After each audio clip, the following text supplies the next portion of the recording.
O kolostre sa čoraz častejšie hovorí ako o zázraku prírody. Pravdou je, že účinky žltej tekutiny oceňovali už grécki atléti, starí Inkovia i keľtskí bojovníci. Goetheho osobný lekár Schiller o ňom písal ako o prostriedku s veľkým vplyvom na udržanie zdravia a imunity. Dnes ho skúmajú v súvislosti s liečbou rôznych ochorení. Kolostrum či mledzivo si mnohí milia s klasickým materským mliekom. Obe tekutiny sú produktmi mliečnej žľazy, avšak s týmto rozdielom. Kolostrum sa tvorí zhruba do 2. až 6. dňa po pôrode. Je pravdou, že v kolostre je najviac imunolátok, sú tam najviac koncentrované. Tento fakt využil farmaceutický priemysel a kolostrum začal dodávať na trh. Tekuté kolostrum, ale takisto aj vo forme žuvacích tabliet, kapsul či prášku. Nejde však o kolostrum ľudské, ale väčšinou krauské. Je, dá sa povedať, že najpríbuznejšie tomu ľudskému kolostru. Spektrum jeho pozitívnych účinkov je podľa výskumov skutočne ohromujúce. Pri nejakých infekciách, či už sú to bakteriálne, vírusové infekcie, dokonca pri hnačkách, pri alergiách, rozhodne pri regeneráciách, keď si zoberieme akékoľvek nejaké poúrazové stavy, pooperačné stavy. Dokonca máme skúsenosti, že pri takých veľkých zápaloch dutín sme u detí teda kvapkali to kolostrum do nosa. Nezanedbateľný je aj omladzovací účinok celého organizmu i pokožky.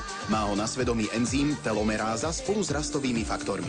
Čo naozaj takí tí alpskí sedliaci boli typicky to svojou dlhovekosťou a predtým to zvalovali na to, že teda čisté prostredie, že majú iný spôsob života, menej stresu, ale potom vlastne zistili, že oni naozaj to kolostrum nevylievajú, jak sa starajú o ten dobytok, ale že to naozaj pijú. Rastové faktory zároveň zabezpečujú spaľovanie podkožného tuku a súčasný rast svalovej hmoty.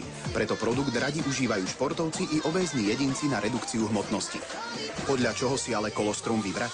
Aj na našom trhu je napríklad veľmi veľa kolostier, ktoré sú z Nového Zélandu, z Kanady, z Ameriky a napríklad nemajú tak vysokú účinnosť u Európana, pretože samozrejme aj tie zvieratá sa tam stretávajú s úplne inými alergénmi, patogénmi. Čiže pre nás ako Európanov je najdôležitejšie si všimnúť to, že či to kolostrum je vyrábané tu v Európe. Už od 6 mesiacov ho môžu užívať dojčatá, ale v tekutej forme. Deti od 3 rokov ho môžu užívať či už vo forme tabliet alebo kapsul. Tým, že spolupracujeme s niektorými pediatrami aj tu v Čechách, aj na Slovensku, tak máme skúsenosti, že v nejakých extrémnych prípadoch sme podávali naozaj od prvého dňa.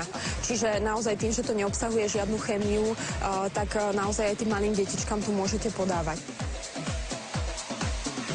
Pokiaľ mamička má nejaký problém na začiatku s dojčením, tak je podľa mňa skôr rozumnejšie uvažovať o nejakej inej alternatíve, o kolostre od náhradnej matky alebo neskôr materskom mlieku od náhradnej matky, ale veľmi by som neodporúčala experimentovať s inými kolostrami. Možno práve pri tom kolostre je výhoda oproti iným typom liekov, alebo nejakej tej chemii, je výhoda to, že ním sa v podstate nepredávkujete. Ale opäť apelujeme na spotrebiteľov, aby naozaj dodržiavali odporúčané dávky. Skupina ľudí, kedy sa kolostrum neodporúča, je to konkrétne vtedy, keď je človek alergický na mliečnu bielkovinu.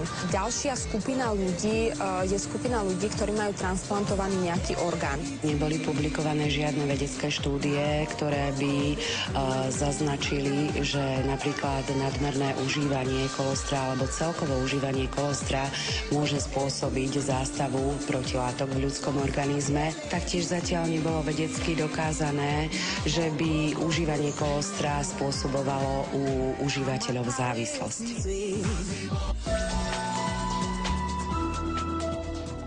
Neuveriteľných 11 rokov bojuje mladá žena so zákernou rakovinou. Napriek náročnej liečbe porodila zdravé dieťa. Hviezdne mená slávnych poznajú na celom svete. V skutočnosti sa ale mnohé celebrity volajú úplne inak. Majte sa pekne a nenechajte si pokaziť náladu upršaným počasím. Dovidenia zajtra.